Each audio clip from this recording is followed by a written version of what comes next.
La vida es así. ¿Qué se puede hacer,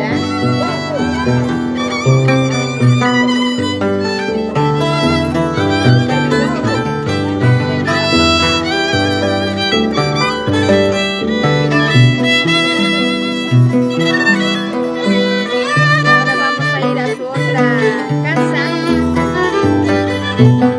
Vamos a visitar. Después al cementerio general. Vamos a llevarlo con arpita y violín. Y en la voz de Carmen Rosita Menéndez Altamirano.